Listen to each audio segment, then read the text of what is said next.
Assalamualaikum warahmatullahi wabarakatuh teman-teman. Perkenalkan, aku Profesor Soliha. Dan hari ini aku akan sedikit menjelaskan tentang bilangan pecahan. Sudah siap belajar? Jika sudah, mari kita mulai penjelasan hari ini. Pada penjelasan bilangan pecahan hari ini, aku akan menjelasin tentang 4 hal yang ada di bilangan pecahan. Yang pertama, pengertian bilangan pecahan. Yang kedua, macam-macam bilangan pecahan. Yang ketiga, operasi bilangan pecahan. Dan yang keempat, contoh soal. Yang pertama ialah pengertian bilangan pecahan. Apa sih bilangan pecahan itu? Bilangan pecahan adalah bilangan yang dapat dinyatakan dalam bentuk A per B, di mana A dan B adalah bilangan bulat dengan B tidak boleh sama dengan 0. Bilangan A disebut sebagai pembilang dan bilangan B disebut sebagai penyebut. Nah, contoh dari bilangan pecahan itu sendiri, gambar pertama ialah contoh dari bilangan pecahan 1 per 2, gambar kedua, bilangan pecahan 2 per 4, gambar ketiga termasuk bilangan pecahan 3 per 6, gambar keempat termasuk bilangan pecahan 4 per 8, dan gambar kelima termasuk bilangan pecahan 5 per 10. Yang selanjutnya, macam-macam bilangan pecahan. Apa aja sih macam-macam bilangan pecahan itu? Nah, yang pertama itu adalah pecahan biasa. Pecahan biasa adalah pecahan yang pembilangnya lebih kecil daripada penyebut. Diingat ya, pembilang lebih kecil daripada penyebut.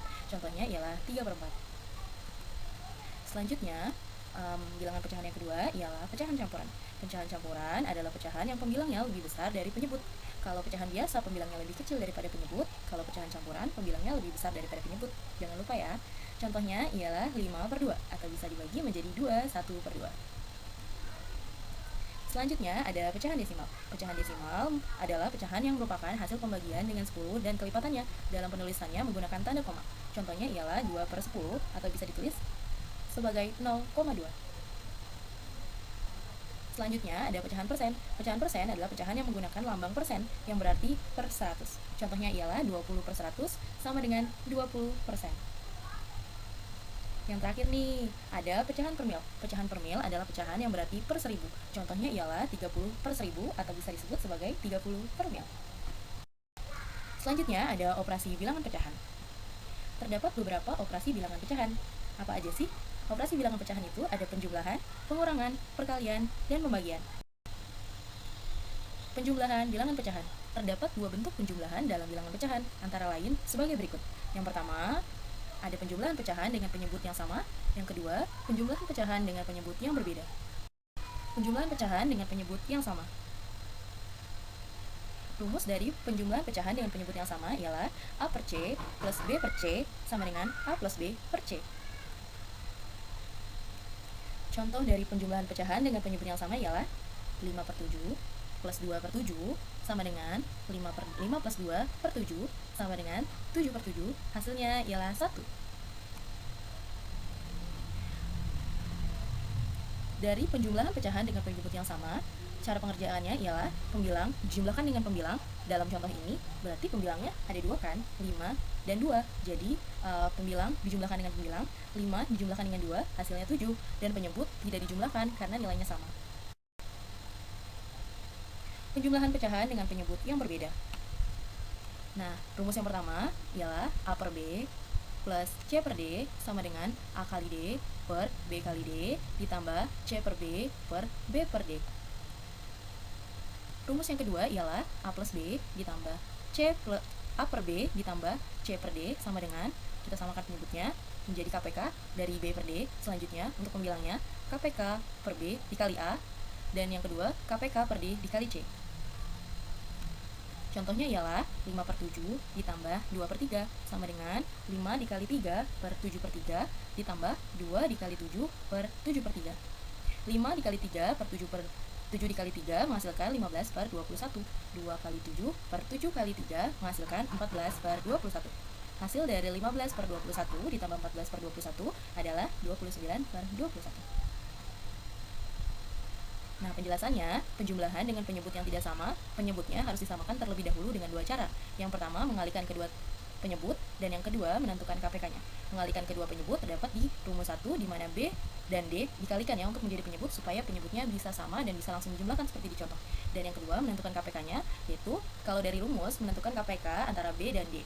Nah, kalau dari contoh kita bisa menentukan KPK dari 7 dan 3, KPK-nya ternyata 7 dikali 3, hasilnya 21. Pengurangan bilangan pecahan. Yang pertama, terdapat pengurangan pecahan dengan penyebut yang sama. Rumusnya ialah A per C dikurang B per C sama dengan A min B per C. Dengan C tidak boleh sama dengan 0. Dan yang kedua, ada contoh di sini 5 per 7 dikurang 2 per 7 sama dengan 5 dikurang 2 per 7 sama dengan 3 per 7. Nah, apabila penyebutnya sama, bisa langsung dikurangkan. Selanjutnya, ada pengurangan pecahan dengan penyebut yang berbeda. Rumusnya terdapat dua rumus, seperti penjumlahan tadi ya. Rumus yang pertama, A min C dikurang B min D, sama dengan A dikali D per C dikali D, dikurang B dikali C per C dikali D. Nah, rumus yang kedua ada A per C dikurang B per D, sama dengan KPK dibagi C dikalikan dengan A per KPK, dikurang KPK dibagi D dikalikan dengan B per KPK. Di sini terdapat contoh 5 per 7 dikurang 2 per 3, sama dengan 5 dikali 3 per 7 dikali 3, dikurangi dengan 2 dikali 7 per 7 dikali 3. 5 dikali 3 per 7 dikali 3 menghasilkan 15 per 21. 2 dikali 7 per 7 dikali 3 menghasilkan 14 per 21. 15 per 21 dikurang 14 per 21 menghasilkan 1 per 21. Pengurangan dengan penyebut yang berbeda, penyebutnya harus disamakan terlebih dahulu dengan dua cara seperti yang penjumlahan yang ada di sebelumnya. Dua caranya, itu yang pertama mengalihkan kedua penyebut, dan yang kedua menentukan KPK-nya. Mengalihkan kedua penyebut terdapat di rumus yang A. Di sini terdapat penyebut C dan D, maka untuk menyamakan penyebut kita melakukan perkalian antara dua penyebut yang ada di sini. Jadi kita kalikan C dikali D, C dikali D supaya penyebutnya bisa sama. Nah, menentukan KPK-nya kita dapat melihat di rumus yang kedua. Di sini ada penyebut C dan D, maka kita dapat cari KPK dari C dan D seperti yang ada di contoh. Selanjutnya ada perkalian bilangan pecahan. Perkalian bilangan pecahan dibagi menjadi 3, yaitu perkalian biasa, perkalian pecahan dengan bilangan bulat, perkalian pecahan campuran. Yang pertama, ada perkalian biasa. Nah, rumusnya ialah A per B dikali C per D sama dengan A dikali C per B dikali D, dengan B dan D tidak boleh sama dengan 0. Nah, di sini di perkalian biasa kita dapat melakukan perkalian pembilang dengan pembilang dan penyebut dengan penyebut. Contohnya ialah 2 per 7 dikali 5 per 8. Kita kalikan pembilang dengan pembilang dan penyebut dengan penyebut. Pembilang di sini ada 2 dan 5, jadi kita kalikan 2 dikali 5. Penyebutnya ada 7 dan 8, maka kita kalikan 7 dikali 8. 2 dikali 5 per 7 dikali 8 hasilnya 10 per 56. Selanjutnya ada perkalian bilangan pecahan dengan bilangan bulat. Perkalian pecahan dengan bilangan bulat. Rumusnya ialah A dikali B per C sama dengan A dikali B per C, dengan C tidak boleh sama dengan 0. Nah, perkalian bilangan bulat itu bilangan bulatnya dikalikan dengan pembilang. Di sini bilangan bulatnya di rumus A dan pembilangnya di sini D, sementara penyebutnya ialah C. Maka bilangan bulatnya dikalikan dengan pembilang A dikali B, dan C menjadi penyebut, dengan C tidak boleh sama dengan 0. Contohnya ialah 2 dikali 1 per 5 sama dengan, karena bilangan bulat dikalikan dengan pembilang, bilangan bulatnya 2, pembilangnya 1, maka 2 dikalikan dengan 1, 2 dikali 1 per 5, hasilnya 2 per 5. Selanjutnya ada perkalian pecahan campuran. Perkalian pecahan campuran, di sini ada rumusnya A B per C dikali D E per F sama dengan A kali C plus B per C dikali F dikali D tambah E per F. Ubahlah pecahan campuran menjadi pecahan biasa terlebih dahulu. Cara mengubah selanjutnya pembagian bilangan pecahan. Yang pertama, itu ada pecahan biasa. Pecahan biasa rumusnya adalah A per B dibagi C per D. Nah, sama dengan A per B dikali D per C, dengan C per D tidak boleh sama dengan 0. Di sini, setelah ada pembagian ini, maka bilangan yang dibagi kita balik. Awalnya menjadi C per D, jadinya D per C. Awalnya menjadi C per D, menjadi D per C. Kita balik, yang tadinya jadi pembilang jadi penyebut jadi pembilang. Dan kita ubah juga tandanya di sini, yang tadinya bagi menjadi kali. Oke. Nah, untuk rumusnya juga di sini penjelasannya A per B dibagi C per D itu sama aja kayak A per B dibagi C per D kan. Tuh. Maka kalau kita pakai konsep awal nih, kita pakai rumus awal yang dibalik, maka A per B dikali D per C per D dikali D per C. Karena di sini kita sama-sama 1, C per D dikali D per C itu hasilnya 1, maka hasil dari perkalian yang ini A per B dikali D per C sama dengan 1. Karena kalau dibagi 1 maka bilangan penyebut aja ya. Jadi A per B dikali D per C. Itu sesuaikan sama rumus yang ini. Nah, contohnya di sini ialah 5 per 6 dibagi 2 per 3. Nah, kalau misalnya dilihat dari rumus, tinggal kita balik, yang di pembaginya kita balik dan tandanya diubah jadi kali. Hasilnya jadinya 5 per 6 dikali 3 per 2 sama dengan 15 per 12. Oke, kita lanjutkan. Pecahan campuran. Yang kedua ada pecahan campuran, pembagian bilangan pecahan di pecahan campuran. Contohnya ialah 22 per 3 dibagi 3 5 per 6.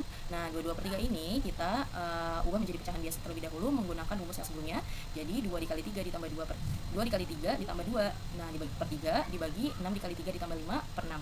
Hasil dari 22 per 3 itu 8 per 3 dan 3 5 per 6 itu 23 per 6, maka 8 per 3 dibagi 23 per 6 sama dengan 8 per 3 dikali 6 per 23, pembilang dikali pembilang, penyebut dikali dengan penyebut, hasilnya 48 per 69 sama dengan kita perkecil jadi 16 per 23. Selanjutnya ada pecahan dengan bilangan bulat. Di sini contohnya adalah pembagian pecahan dengan bilangan bulat itu 7 dibagi 11 per 3. Nah, 7 ini kan sama aja 7 per 1 kan. 7 per 1 dibagi 11 per 3. Kita pakai rumus yang awal. Selanjutnya ada contoh soal. Fanya memiliki toko kue. Suatu hari dia mendapatkan pesanan 6 kue tart, namun hanya memiliki persediaan terigu 32 per 5 kg. Kemudian ia membeli terigu lagi sebanyak 51 per 3 kg.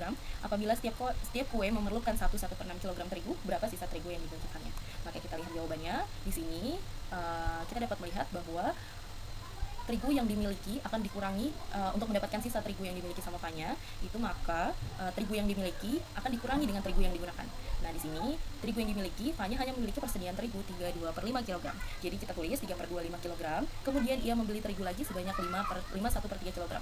Maka karena ia membeli terigu lagi, kita tambahkan. Jadi 3 per 2 5 kg ditambah 5 per 1 per 3 kg. Karena terigu yang dimiliki dikurang dengan terigu yang akan dipakai, maka kita kurangi dengan terigu yang dipakai. Nah, di sini pendapatnya pesanan 6 kue tart, sedangkan 1 kue tart memerlukan 1 per 6 kg. Jadi 6 dikali 1 per 6 untuk menghasilkan terigu yang akan digunakan. Jadi rumusnya atau perhitungannya 2 per 5 ditambah 5 1 per 3 dikurangi di dalam kurung ya 6 dikali 1 per 6. Nah, di sini selanjutnya kita samakan penyebut dari penjumlahannya dari terigu yang dipakai. Karena di sini ada 5, penyebutnya ada 5 dan 3, kita kalikan atau kita cari KPK-nya, mendapatkan hasil 15. Nah, 15 di sini 15 dibagi 5 hasilnya 3 dikali 2 hasilnya 6, maka 36 per 15. Selanjutnya 15 dibagi 3 hasilnya 5 dan dikalikan 1, maka di sini hasilnya 5. Jadi 36 per 15 ditambah 5 per 15 dikurangi 6. Nah, di sini ada pecahan campuran, kita ubah dulu ke pecahan biasa. Jadi 6 dikali 1.